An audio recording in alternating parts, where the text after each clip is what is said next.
All right, we're going to talk about the isometric twist or the isometric side chop and how to do it, what kind of variations you're looking at, and what exactly the muscles are that it works.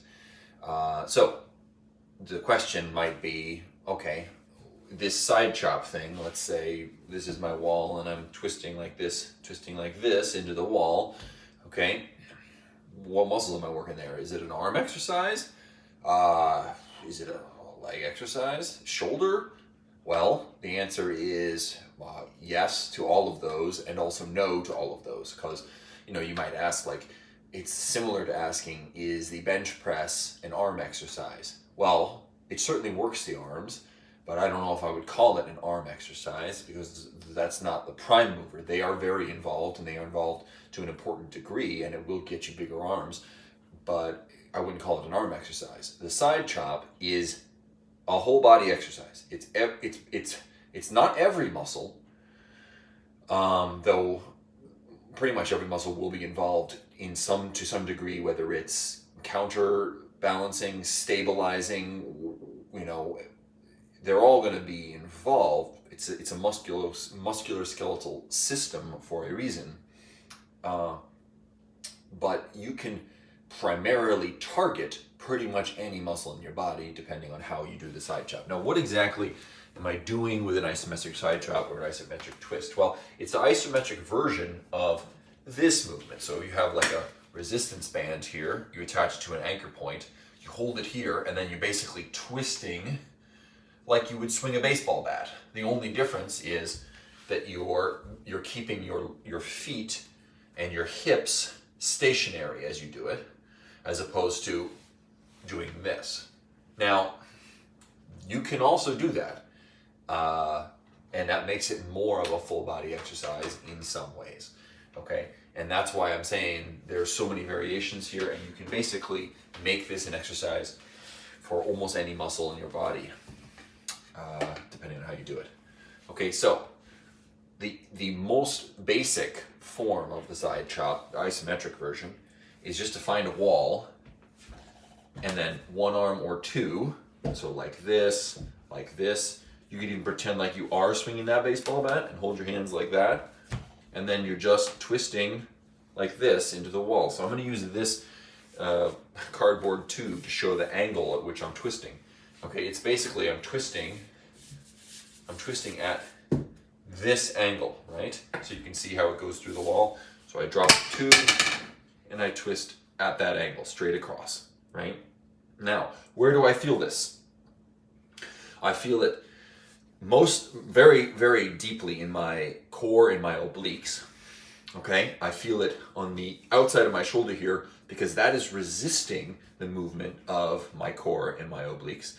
I also feel it all the way down my left leg because this movement, right, my hips are turning this way, or they want to turn this way, and they want to push with my glute and my hamstring, this glute and this hamstring, they want to push this way. Because, right, think about a baseball swing. What happens there, right, that glute and that hamstring are very active in that motion, okay? So I feel it a lot there. Now, I can make it more of a glute exercise and more of a hamstring exercise if I just twist a little bit more. So now I turn my hips a little bit more this way, and now I can really feel my foot pushing against the ground to fight into that sideways swinging motion. Okay? Now, that version is not really going to hit your arms all that much. It's not really going to hit your chest all that much. It's going to hit your lat because your lat is resisting the twist by trying to pull your arm or hold your arm steady, right? Because the lat does this motion, so it's trying to do that motion, but it's prevented from doing it by the twist. Okay, so you're hitting all of those muscles. But there are also a bunch of other variations of this you can do. Okay, we'll go back to the cardboard tube here. Now, one you can do is you can do the upward chop. So that would be this angle into the wall, okay, just like this. Okay, and what that's going to look like, you put your hand on a lower angle or a lower level, and then I'm trying to chop up again at that angle I just showed you with the cardboard tube. So now I'm basically trying to push up this way, and this is much more of a bicep exercise. I can feel it in my chest a lot more, my front delt. It's still hitting my core like crazy, especially the obliques. And I can feel it a lot in the back of my leg here, because now my leg is not just pushing across, it's also having to push up. And you can accentuate that even more if you drop your hips down a little bit, right? So now it's almost like a single leg squat. You're basically doing this motion, like an uppercutting motion, or like a golf swinging motion. Actually, I don't know if it's a golf swinging motion. I don't play golf. But it is like an uppercutting motion, okay, where you're pushing up from the ground, okay? Now, another version would be a version that's more like a throw, where you're coming down at an angle like this, okay? So you just take your hand up at the top there. And this version, you can cock your elbow out if you want to make it more like an overhand punch or more like a throw. Not really like a throw, more like an overhand punch, okay? And that'll hit your bicep more. And what I'm trying to do here is basically I'm trying to drag my hand down to my opposite foot. I'm trying to take my hand down to my opposite foot. Or you can keep your arm in tighter like this, and that's going to hit your tricep more because now you're pulling it down this way. And again, I'm trying to bring my hand to my opposite foot. Okay? This is really core. It's also going to get more of your lat, because you're trying to basically do like a pull up like this down to the opposite side of your body. And this is going to incorporate less of your legs. Okay, so those are just 3 variations. Across the body like this. Okay, you can go up like this, up, and you can go down. Okay, like that. And they're all, well, I mean, those are 3 versions. You could switch on the other hand, and you could come up like this, and basically just do it the opposite side. So up at this angle, with the arm going that way, right? So that it's the back of my arm instead of my bicep, and that would be more of a tricep, more of a rear delt. You get the idea, right? The variations are basically endless. So if there's some athletic motion that you're wanting to strengthen, okay, this is a great option, right? You want to get better at, you want to have a stronger throwing muscles. Get into a throwing position and push into it. And that's one way to strengthen your throw that will not only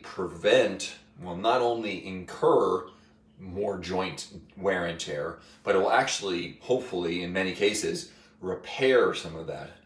Isometrics like this have a crazy way of repairing joints that are messed up. So I highly recommend doing that. Another one would be punching. If you're wanting to throw a harder cross. Hook you can figure out, right? I want to throw a harder hook, so I connect it to the wall. Okay, something like that. A cross. Put your cross against the wall and push into it. You know, using the whole kinetic chain to extend into the wall there.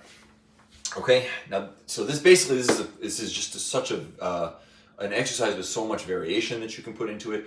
You can really hit any muscle that you want, and you can strengthen any movement pattern or all of the muscles involved in that movement pattern. Because basically any real life movement that human beings do is going to be twisty in some way. It's going to involve some sort of cross your body movement, right? We walk across our bodies. Same with running, same with throwing. Okay? Very rarely do we jump like this, except if we're doing a jump test. You know, it's always like, and there's a twist to it. So it's just it's a play box. It's a play box. It's a sandbox. So jump in, play around. Don't worry so much about. The way to tell which muscles it's training is which muscles do you feel it in. and you can basically feel it anywhere. Thanks for watching.